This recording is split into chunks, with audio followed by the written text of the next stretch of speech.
¿Qué tal? ¿Cómo están? Bienvenidos a este martes 23 de febrero, 13:45, y arrancamos Atlántico Noticias fuera de nuestro planeta con las espectaculares imágenes que ha difundido la NASA, captadas por el rover Perseverance, que ya está allí hace unos días.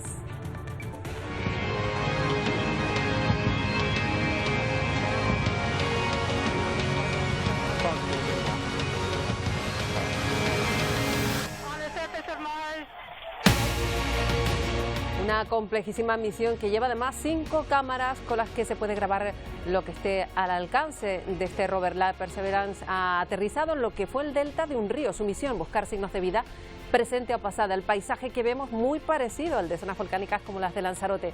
Se ha logrado grabar incluso el sonido de un leve viento.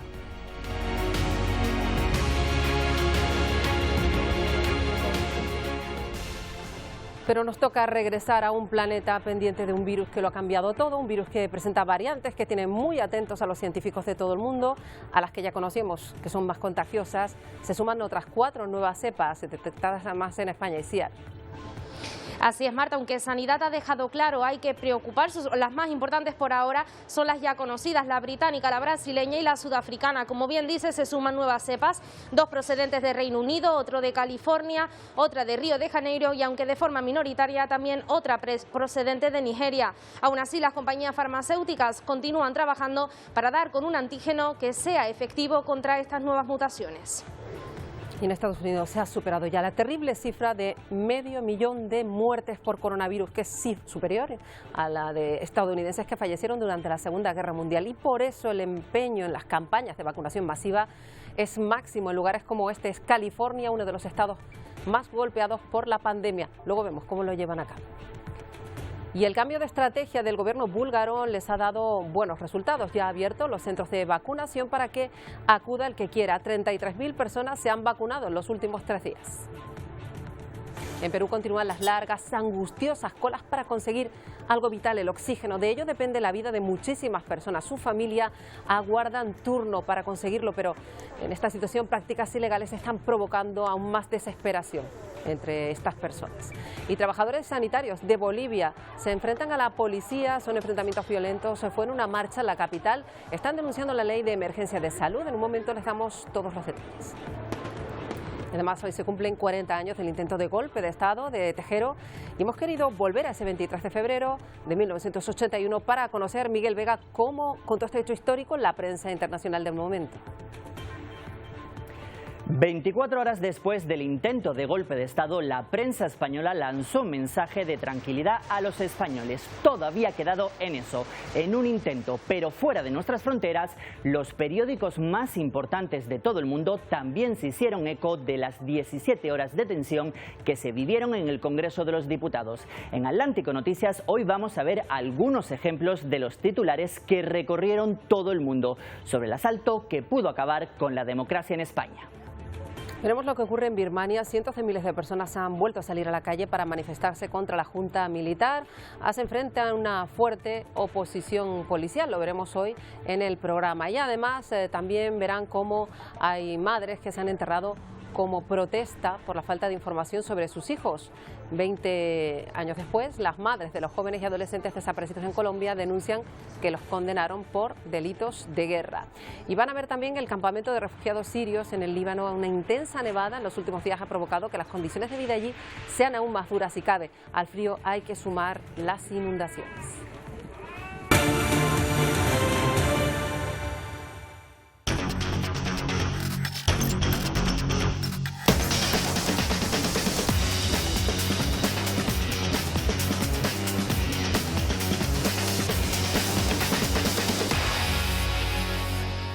Vamos a comenzar hablando de esas nuevas cepas, esas nuevas variantes de coronavirus que han detectado Sanidad. Su evolución se sigue atentamente. Isiar, cuéntanos.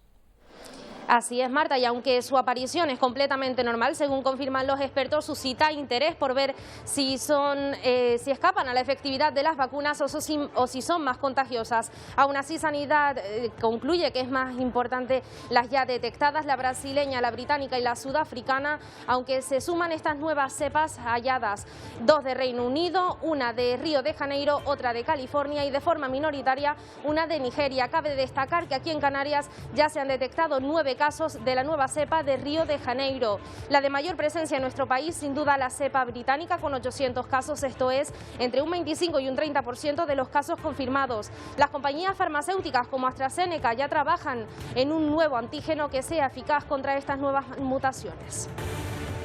Bueno, y en Italia el recién estrenado primer ministro Mario Draghi ha presentado su plan para sacar al país de la crisis financiera que ha provocado también la pandemia. Entre las medidas que propone, una bajada de impuestos. El nuevo primer ministro italiano Mario Draghi mantiene las restricciones para frenar la pandemia del coronavirus, en las que se incluye la prohibición de movilidad entre regiones hasta el 27 de marzo y limitar aún más los movimientos en las llamadas zonas rojas. Esta ha sido la primera decisión del gobierno de Draghi, un decreto aprobado en Consejo de Ministros. Por el momento, el expresidente del Banco Central Europeo ha preferido seguir la línea del anterior gobierno y mantener en toda Italia la prohibición de poder moverse a otra región. En las zonas rojas, las que tienen mayores restricciones, se prohibirá salir de casa para visitar a familiares, lo que hasta ahora estaba permitido. Siguen vigentes el resto de medidas restrictivas, como el toque de queda o el cierre de algunas actividades, como gimnasios, piscinas, estaciones de esquí, los restaurantes a la hora de cenar, museos y teatros, tal y como estaba ya acordado y vigente hasta el próximo 5 de marzo. Reino Unido relaja las restricciones por la pandemia. But we're able to take these steps because of the resolve of the British public and the extraordinary success of our NHS in vaccinating more than 17.5 million people across the UK. El acelerado programa de vacunación ha permitido eliminar las limitaciones al contacto social a finales de junio en Inglaterra. Así lo ha anunciado este lunes el primer ministro británico Boris Johnson, que pretende que la hoja de ruta sea cauta pero irreversible. El plan comenzará el 8 de marzo con la reapertura de escuelas y universidades y concluirá con el mejor escenario posible el 21 de junio, cuando se espera que ya se pueda dar luz verde a grandes eventos. Pues vamos en directo hasta Reino Unido para hablar con Eduardo Duque, que es tinerfeño, lleva ya años viviendo allí, en concreto vive en Durham y ya nos atiende desde allí. Eduardo, bienvenido a Atlántico Noticias. Hola, buenas tardes. Empezamos con esa situación, si te parece, cómo está Reino Unido, porque hemos contado que comienzan a bajar las restricciones. ¿Cómo va el proceso de vacunación? Cuéntanos. Sí, parece que aquí eso va muy bien. Aquí, como dijo Boris Johnson, hay ya casi 18 millones de personas que han recibido la vacuna y los números, las estadísticas están mostrando una mejora grandísima. Los casos de contagios se han reducido una barbaridad y parece que sí que está funcionando bien. Aquí va funcionando eso, sí. Importante porque ha sido un confinamiento duro, medidas muy restrictivas. ¿Cómo ha sido tu trayectoria desde que llegaste allí? Porque eres ingeniero técnico y llegaste y empezaste a hacer el primer trabajo que conseguiste y ya tiene una larga trayectoria allí, ¿no? Sí, eso tiene una pequeña historia. Sí, eso es verdad. Estudié Ingeniería Técnica Industrial en Las Palmas. Me vine a Inglaterra en el 2012, después de terminar la carrera, y me vine pues sin un poco a lo loco, en el sentido de que no sabía hablar inglés, no conocía a nadie, no tenía mucho dinero tampoco, pero sí, me vine un poco pues a buscarme la vida. Estuve trabajando en hoteles, en cafeterías, e incluso estuve trabajando un año de carnicero también. Y sí, estuve haciendo esto por 2 años, hasta que conseguí trabajo de ingeniero. Claro. En una empresa química. Empecé a trabajar en una empresa multinacional grandísima, donde trabajan como unas 1000 personas. Y empecé ahí con un trabajo temporal de ayudante de ingeniero. Quería preguntarte porque ahora hay cambios con respecto con el Brexit, al margen de las circunstancias de la pandemia, para trabajar en Reino Unido con esta trayectoria que nos has contado, que es la de tantos canarios que ahora trabajan allí. Ahora va a ser mucho más complicado con las nuevas condiciones para los trabajadores extranjeros, ¿no? Sí, así creo, sí es verdad. Ahora es complicado porque ahora vas a tener que sacar un permiso de trabajo y depende de lo que quieras hacer vas a tener que cumplir con diferentes requisitos. Ya no puedes venir a trabajar ahora aquí como hice yo, ¿sabes? Depende del trabajo que quieras hacer, vas a tener que sacar el permiso de trabajo, vas a tener que tener una oferta de empleo antes de venir aquí, un salario específico y un nivel muy bueno de inglés. Claro. Pero puede ser que sea diferente si vas a trabajar en trabajos técnicos o sanitarios. Eso creo que es un poco más fácil. ¿Y qué proyectos tiene Eduardo Duque para el futuro? Bueno, yo ahora mismo estoy trabajando, yo ahora mismo trabajo de gerente de instalaciones en la empresa y ahora mismo estoy intentando empezar mi propia empresa. Estoy intentando empezar mi propia empresa aquí en Inglaterra de inversión inmobiliaria. Y actualmente estoy participando en una competición que el ganador de esta competición va a trabajar con un inversor inmobiliario británico, una persona que se llama Stephen Green, que es un emprendedor, es multimillonario y tiene mucho éxito en este sector. Sería estupendo si pudiera trabajar con él porque ganaría muchísima experiencia, contactos y sus estrategias. Una cosa que va a ser una cosa que tiene un valor incalculable. Bueno, pues esperemos que la próxima vez que hablamos con Eduardo Duque pues sea para contar que ha tenido la suerte de lograr ese objetivo que se ha propuesto. Gracias por contarnos la situación y también esos proyectos que ha emprendido un canario ahí en Durham. Hasta una próxima ocasión. Sí. Gracias, hasta luego. Bueno, dejamos Reino Unido, miramos a Estados Unidos porque allí la cifra sobrecoge ya se ha superado, de hecho, el 500.000 de fallecidos de coronavirus. Su presidente, Joe Biden, les rindió un homenaje y ha querido lanzar un mensaje de esperanza. Nos lo cuenta Yasmín López desde Washington. En las últimas horas, Estados Unidos alcanzó el 500.000 de muertes por COVID-19, razón por la cual a las 6 de la tarde el presidente Joe Biden rindió honores a las víctimas en una ceremonia donde se encendieron miles de velas y se ofreció un minuto de silencio. Allí también participaron la primera dama y la vicepresidenta Kamala Harris junto a su esposo. Biden también ordenó que las banderas ondeen a media asta durante 5 días en memoria de aquellos que perdieron su vida por causa de la pandemia del coronavirus. Estados Unidos ha superado este lunes el 500.000 de muertos por la COVID-19, una cifra a la que la primera economía del mundo ha llegado tras una estrategia controvertida para controlar la pandemia que suma más de 28 millones de casos. El día en la capital estadounidense empezó con banderas a media asta en la Casa Blanca y en el resto de edificios federales con la previsión de que se iban a superar esos 500.000 muertos. While we've been fighting this pandemic for so long, we have to resist becoming numb to the sorrow. We have to resist viewing each life as a statistic or a blur or on the news. We must do so to honor the dead, but equally important, care for the living, those left behind. Tras su intervención, el presidente, acompañado de la primera dama Jill Biden y de la vicepresidenta Kamala Harris, han guardado un minuto de silencio en el pórtico sur de la Casa Blanca con la bandera que ondeará a media asta durante los próximos 5 días. Y este es un centro que se ha ubicado en California, en Estados Unidos. Forma parte precisamente del proyecto piloto del proceso de vacunación masiva de ese inmenso país emprendido por la administración Biden. Está diseñado para administrar vacunas dentro de coches, también para atender a personas que vayan caminando. Defensa ha anunciado además que tropas militares van a trasladarse esta misma semana a Nueva York, también a Texas, para ayudar en el proceso de vacunación masiva. Y otro país que hoy nos llama la atención. Fíjense que la falta de interés que mostraron los búlgaros a la hora de vacunarse llevó al gobierno a cambiar totalmente la estrategia. Le ha ido bien. Ha dejado de lado las fases y ha abierto los centros para que acuda el que quiera vacunarse. El cambio de modelo ha dado resultado: 33.000 personas vacunadas en los últimos 3 días. La falta de interés de buena parte de los búlgaros por vacunarse ha llevado al gobierno a prescindir de la estrategia de fases y ofrecerla a todo el que quiera, lo que ha disparado las inmunizaciones en los últimos 3 días en uno de los países del mundo que más lentamente está inoculando a la población. Durante el fin de semana se han formado largas colas ante los centros de vacunación tras anunciar el gobierno el viernes que dejaba de aplicarse el sistema de fases según la edad y la actividad profesional de la población. Durante los últimos 3 días se han vacunado en Bulgaria unas 33.000 personas, mientras que en las 7 semanas anteriores solo lo habían hecho 90.000. Las encuestas reflejan que la mitad de los búlgaros no quiere vacunarse y otro 23% tiene dudas sobre si hacerlo. Bulgaria ha vacunado al 1,7% de su población, la tasa más baja de Europa y una de las más bajas de todo el mundo. Miles de personas mayores en México tienen que esperar, y lo ven, durante horas bajo el sol para ser vacunados contra la COVID.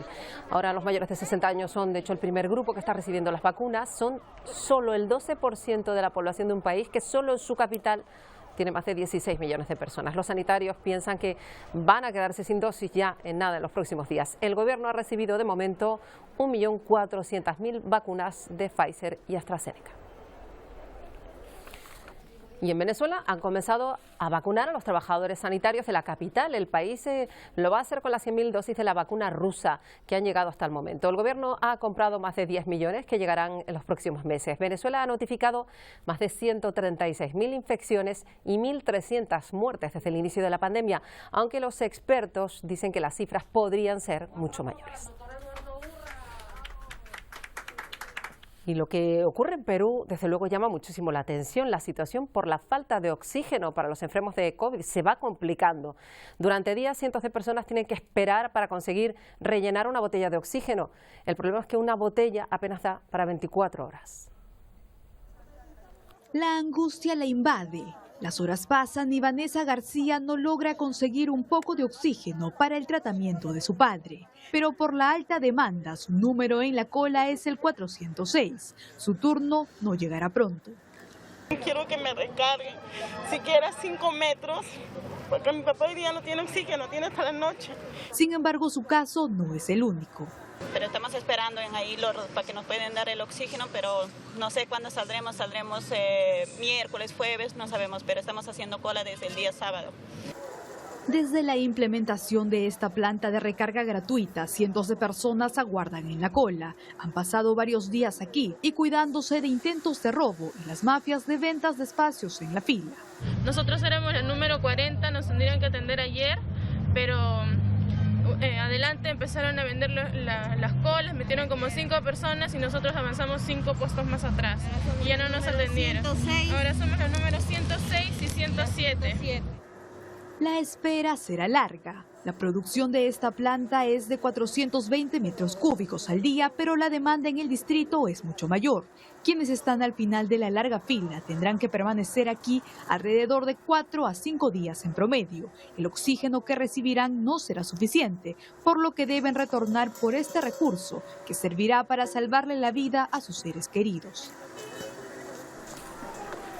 De Perú a Bolivia, y ven la situación que se ha vivido, se han enfrentado la policía en una marcha con la capital con los trabajadores sanitarios, que son los que se pelean con la policía. Están denunciando una ley de emergencia de salud que aprobó el gobierno boliviano en una orden en la que se prohíben las huelgas durante los periodos de emergencia como el que está viviendo el país por la COVID-19. Y además se permite, y también esto no les gusta al personal sanitario, que se contrate a personal médico extranjero. Dicen los sindicatos que serían contrataciones irregulares. Riohacha, Colombia, es nuestra siguiente parada. La policía se presentó en una fiesta que se celebraba en una finca en la que más de 200 personas bailaban y bebían sin mascarilla ni distancia de seguridad. Al llegar los agentes se produjo la estampida que están viendo. ¿Qué está pasando?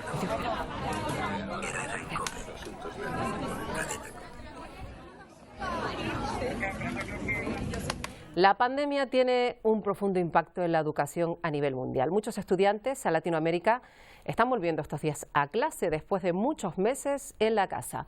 La brecha digital y educativa que se ve en todo el mundo es mucho más acentuada en Latinoamérica. Las consecuencias, abandono escolar y la desigualdad.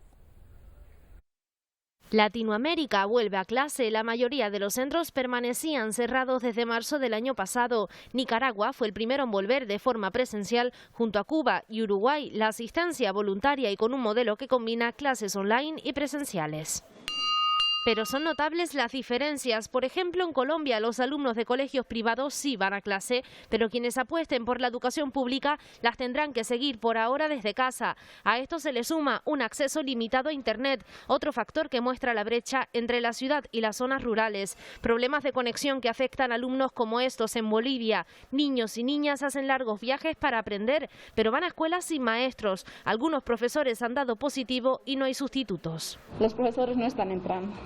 Y entonces los niños otra vez están perjudicados. Presencialidad y virtualidad también en Guatemala o en Chile, donde serán los padres o tutores los que tendrán que tomar libremente la decisión de enviar a sus hijos a las escuelas, jardines, colegios o liceos. El debate está asegurado. El 11 de marzo hay elecciones y el profesorado pide retrasar la vuelta del 1 de marzo. En torno al 15 de abril. Aún así, en todo el continente, preocupación. Según UNICEF, 137 millones de estudiantes no han regresado a la escuela, perdiendo hasta 170 días de aprendizaje, algo que aumenta la tasa de abandono escolar y el riesgo de que los adultos del futuro estén menos alfabetizados.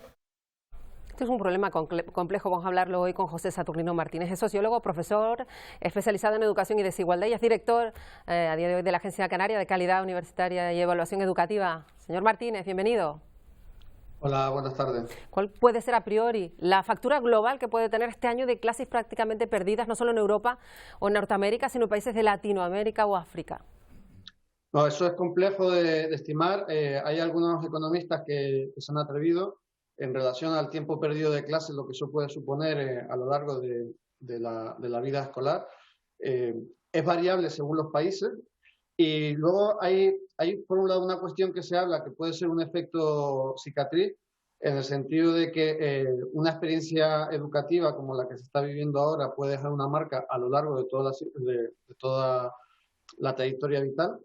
O, por otro lado, hay quienes hablan de que puede haber más resiliencia, en el sentido de que si se hacen las políticas educativas adecuadas, la interrupción que ha habido durante estos meses se puede aminorar bastante el efecto negativo que tenga, ¿no? Entonces, todavía es muy pronto para tener una valoración cierta, pero digamos que esos serían los dos grandes escenarios, ¿no? Asumir que todo el impacto de la desescolarización que ha habido estos días, que puede ser una desescolarización total, si mucha gente, mucho alumnado ha perdido por completo el contacto con la escuela, a una escolarización en situación de emergencia que compensa en parte esa ausencia de presencialidad, además vivida en un contexto de mucho estrés.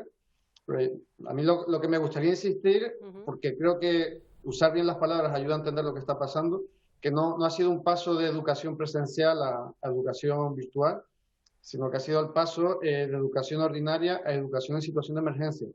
Entonces, no es solo la suspensión de clases o la dificultad de acceso a la tecnología, sino la angustia, el estrés, el drama, el trauma que ha podido vivir también mucho alumnado por las situaciones que se han encontrado a su alrededor. No es solo que se suspendan las clases, esto es algo muchísimo más grave. Es inmenso las repercusiones que puede tener y estamos hablando en global y es complejo ver en cada uno de los países el efecto que puede tener, pero es verdad que hay determinadas comunidades que contamos aquí en el programa diariamente de Latinoamérica en las que se ha visto de tal modo interrumpido que esto puede suponer ya directamente el abandono para muchos niños, incluso pequeños, porque ya que se han estado un año sin ir a clase, a lo mejor puede persistir y eso acentuará esa desigualdad que ya de por sí tenían sus comunidades, ¿no? Sí, efectivamente. Aquí el problema grave es que amplios capas de población que ya tenían a lo mejor un vínculo débil con la escuela, sobre todo llegando a la adolescencia, debido a la necesidad que a veces hay en las familias del trabajo adolescente, incluso del trabajo infantil, depende de los países a los que vayamos, ¿no? En Centroamérica sigue siendo un problema grave el trabajo infantil. En muchos países de América Latina está prohibido el trabajo infantil y la edad de escolarización obligatoria, incluso hasta los 18 años, pero eso no quita que haya jóvenes, adolescentes que estén incorporados al mercado de trabajo. Entonces, toda esta gente que tenía ya un vínculo débil con la escuela, pues se debilita mucho más. Y lo que la pandemia pone de manifiesto es que cuando la escuela funciona bien, compensa las desigualdades educativas que hay entre las familias, ¿no? Entonces, al suspender la escuela, esas desigualdades aumentan muchísimo. Entonces, ahora lo que hay que diseñar en la vuelta al curso en América del Sur, hay que tener en cuenta que ellos tienen el calendario de verano al revés que el nuestro, con lo cual ha pasado prácticamente un año sin escolarizar, a diferencia de nuestro alumnado del norte, que ha sido un cuatrimestre, ¿no? Pues que ese diseño de la escuela tiene que hacerse asumiendo no ya dónde acabaron las clases, sino debe hacerse asumiendo que puede haber una pérdida, sobre todo en los sectores, en los niveles más inferiores, una pérdida de las competencias más básicas por esa falta de contacto con mundo educativo, ¿no? Claro, evidentemente, porque además la escuela, como usted ha dicho, pues muchísimo más que solo lo que supone ir al aula, es tantísimas cuestiones, hasta incluso la propia alimentación que provee la escuela cuando pues falta en las familias. José Saturnino Martínez, gracias por atendernos. Gracias a ustedes. Bueno, vamos con otra cuestión que hoy es noticia. 40 años se están cumpliendo hoy, martes 23 de febrero, del intento de golpe de Estado en el Congreso de los Diputados, una fecha que ha querido recordarse justo en el mismo punto en el que ocurrió todo. Silvia Mascareño, Madrid, una cita que, por cierto, no ha sido respaldada por todos los grupos. No, 7 partidos han desmarcado el acto de hoy, son entre otros los independentistas catalanes, pero también el PNV, Bildu, BNG y Compromís. Consideran que el acto es una manera de blanquear a la monarquía y además piden la ruptura total con el régimen del 78, pero además de esas ausencias hay otra aún más significativa, la del rey emérito Juan Carlos I, cuyo papel fue decisivo esa noche, aunque ha estado muy presente en los discursos, sobre todo en las palabras de su hijo Felipe VI, que ha ensalzado su figura. Dice que gracias a su autoridad y su firmeza, aquella noche triunfó la democracia aquí en España. Bueno, es una fecha marcada desde luego en el calendario porque es clave en la historia de la democracia española. Miguel Vega nos va a explicar cómo lo contó en su momento la prensa internacional. Asalto armado al Congreso, mensaje del rey a la nación española o el intento de golpe de Estado en vías de fracaso fueron algunos de los titulares de la prensa española, pero 40 años después hemos querido ver cómo contó la prensa internacional aquellas 17 horas. El New York Times titulaba que los guardias civiles de derecha de España toman el Parlamento en medio de la votación del primer ministro. El ejército leal al régimen dijo que era una estafa. Uno de los diarios más vendidos en Reino Unido, el Daily Mirror, aseguraba directamente que estábamos en guerra civil. Otra portada de ese país, en este caso The Times, resumía diciendo que tropas rebeldes españolas retenían a 350 diputados. Y los italianos se despertaban con titulares como el de La Stampa. El periódico italiano aseguraba que Madrid, golpistas ocupan el Parlamento. La apelación del rey, horas inciertas y también horas dramáticas. Estos son algunos de los titulares, pero esa noche pasó a conocerse como la llamada Noches de los Transitores. Los españoles vivieron lo que estaba sucediendo a través de la radio. Así lo contaba la cadena SER. En estos momentos hay un disparo. Se ha oído un golpe muy fuerte en la cámara. No sabemos lo que es porque se ven la policía, la Guardia Civil entra en estos momentos en el Congreso de los Diputados. Hay un teniente coronel que con una pistola sube hacia la tribuna. En estos momentos apunta. Es un guardia civil, está apuntando con la pistola, entran más policías, está apuntando al presidente del Congreso de los Diputados con la pistola y vemos cómo, cuidado, la policía.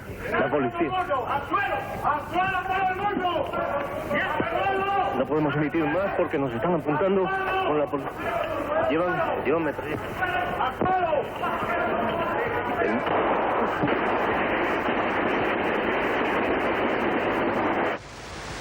En Francia, dos de los periódicos más leídos en el país titulaban así lo sucedido en el Parlamento español. La Croix aseguraba que el golpe de Estado de la Guardia Civil había fracasado. Otro diario francés, Le Monde, aseguraba que el fracaso del golpe de Estado de Madrid consolida la autoridad del rey. También los portugueses se levantaban esa mañana y en sus kioscos se encontraban con esta noticia en el diario de noticias del país. Tentativa de golpe militar fallido en España. Son algunos de los titulares que ocuparon la prensa internacional y han quedado en la hemeroteca de muchos medios de comunicación. Han regresado las manifestaciones a Barcelona, Girona y Tarragona a favor, a priori, de la libertad del rapero Pablo Hasél. Lo que comenzó como una jornada sin incidentes por las calles de la ciudad condal siguió de nuevo con altercados, algo más leves que en días anteriores. Los Mossos de Escuadra ya han tenido que intervenir. En los últimos 6 días han detenido a más de 100 personas y se han registrado más de 100 heridos, entre ellos 91 agentes. Esto es Birmania, donde cientos de miles de personas se siguen saliendo a las calles para manifestarse contra la junta militar que perpetró un golpe de Estado, haciendo frente a una fuerte oposición policial. Este fin de semana llegaron a morir 2 personas en las protestas, mientras que los golpistas amenazan con más muertes. Los birmanos han ocupado las principales vías de varias localidades del país para reclamar la restauración de la democracia y la liberación de los presos políticos. Y en Colombia, más de 60.000 personas desaparecieron durante la guerra que enfrentó a los rebeldes de izquierdas contra las fuerzas gubernamentales. Son cifras del gobierno. Y ahí ven, 20 años después, las madres de esos jóvenes y adolescentes que pues siguen reclamando justicia, se han enterrado vivas para denunciar que sus hijos fueron también, además de desaparecidos, injustamente condenados por delitos de guerra. El Tribunal de Jurisdicción Especial para la Paz investiga posibles crímenes de guerra y abusos que acabaron con la vida de civiles inocentes que fueron luego incluidos en las listas de guerrilleros. Era todo un guerrillero. Ay, ¿eso para qué tiene que estar mostrándome la foto? Un día más vamos con esa nueva política migratoria que anunció Joe Biden, presidente norteamericano, y hay miles de personas que van a la frontera entre México y Estados Unidos. Aguardan cualquier movimiento para poder recibir asilo por parte del gobierno estadounidense.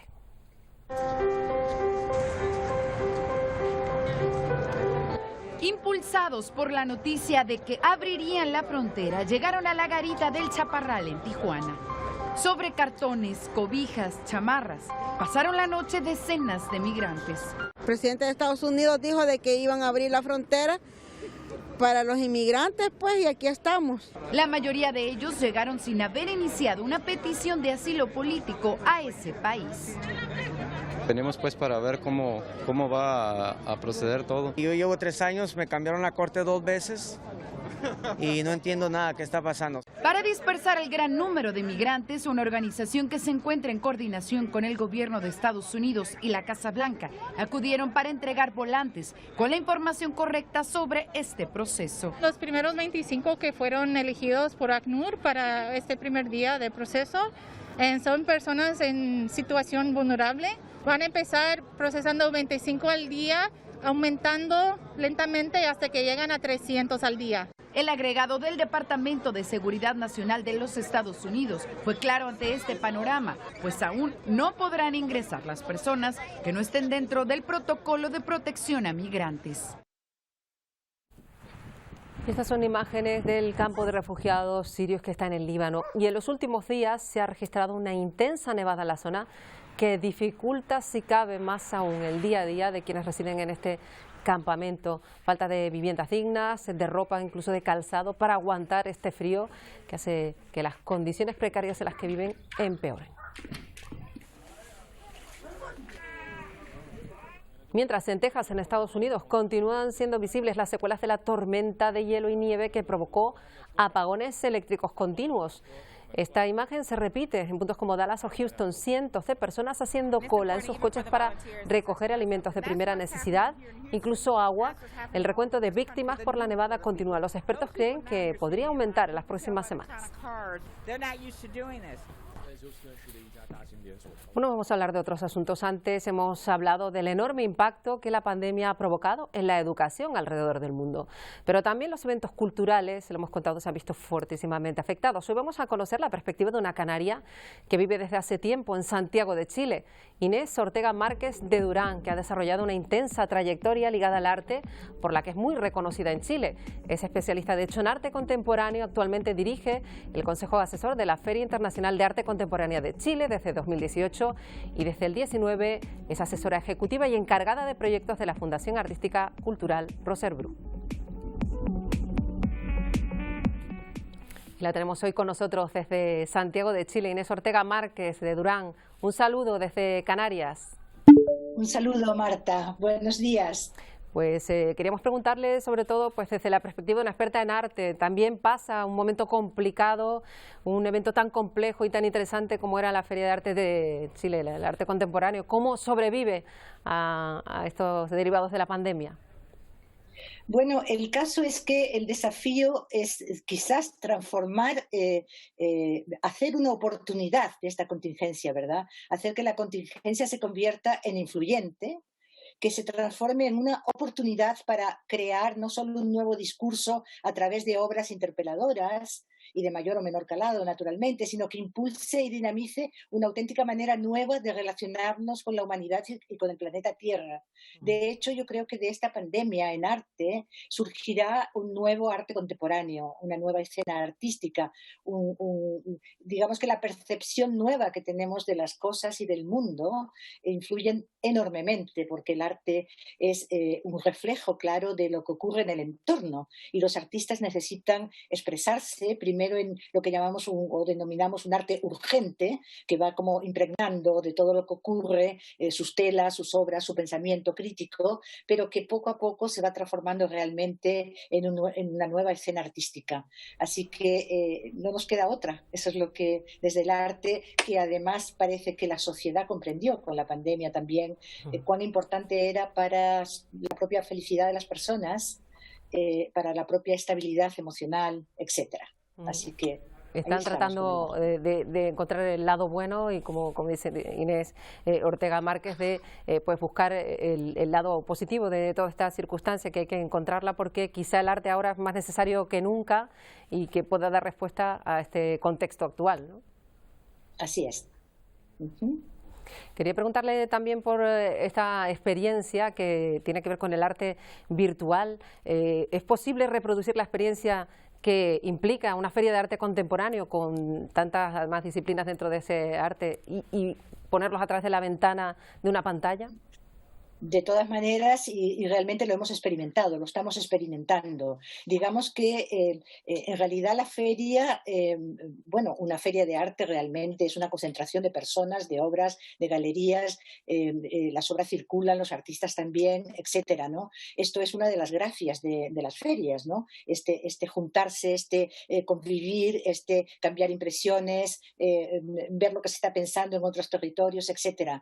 Pero la contingencia ha obligado que esto se haga de un modo virtual. De todos modos, lo virtual ha ganado el espacio en todas las actividades, yo creo, no solamente en las industrias creativas, como hemos visto, ¿no? ¿Eso qué quiere decir? Que en la pandemia las galerías que no han podido viajar, los coleccionistas no han podido desplazarse, pero de algún modo las galerías no pueden cerrar, el negocio no puede terminar, y lo que se ha hecho claramente en este contexto es reafirmar la identidad de las ferias a través del mundo virtual. Bueno, se ha inventado un poco de todo, la realidad aumentada ha ayudado muchísimo. Todas las ferias realmente han tenido momentos por ejemplo, en Chile, con Chaco, hemos tenido un Open Chaco en el que todas las galerías han participado y hemos tenido la grata sorpresa de que hemos conseguido o logrado casi 2 veces y media más de visitantes que en la edición última anterior. Y las ventas se han logrado también, porque se ha vendido prácticamente o casi un 60% de la venta de la última feria, ¿verdad? En Arco, por ejemplo, bueno, todas las ferias se están posponiendo, naturalmente. Claro. Este año 20, bueno, pasamos de febrero a julio, de julio a noviembre, luego pasamos al 21. Arco, por ejemplo, dijo febrero, que era lo suyo, ahora dice julio. Claro, nosotros en Chile estamos diciendo a las circunstancias de la pandemia, que son las que marcan los tiempos, pero vemos que todo es cuestión de adaptarse, y más el arte contemporáneo, que tiene una mayor capacidad de adaptación en este contexto. Inés Ortega Márquez de Durán, le agradecemos muchísimo que haya estado hoy con nosotros y un saludo desde su tierra. De acuerdo, muchísimas gracias, un honor estar con vosotros. O con ustedes, debo decir. Pues dejamos a esta mujer que es todo un referente para la cultura en Santiago de Chile, en Chile en general, y nos vamos a hablarles ahora de lo que ha ocurrido bastante más lejos de aquí. La NASA ha publicado, de hecho, las primeras imágenes y sonidos que su nave Perseverance ha enviado desde Marte. Vamos a escuchar qué se llega a oír en la superficie del planeta rojo.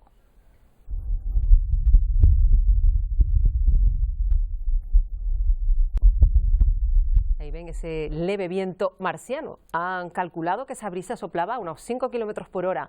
Están viendo ahora el momento del aterrizaje. Esta misión lleva 5 cámaras adosadas a ese vehículo con las que se puede grabar todo lo que esté al alcance. Ha aterrizado en lo que fue el delta de un río, y la misión ahora buscar signos de vida presente o pasada. Bueno, no nos queda nada para irnos, pero nos vamos a ir con música porque Bon Jovi ha enseñado su álbum familiar en su nuevo videoclip que acaba de estrenar. El tema se llama Story of Love. Fathers love daughters like mothers love sons. They've been writing our story before there was one, from the day you arrive till you walk, till you run. Bueno, es un tema que pertenece a su último disco, toda una carta de amor a la familia de Jon Bon Jovi, que es la que aparece en este vídeo en estos tiempos tan complicados. Nos vamos. En nada llega Isabel Baeza y Paco Luis Quintana con todas las noticias de este martes en el Telenoticias Primera Edición. Hasta mañana.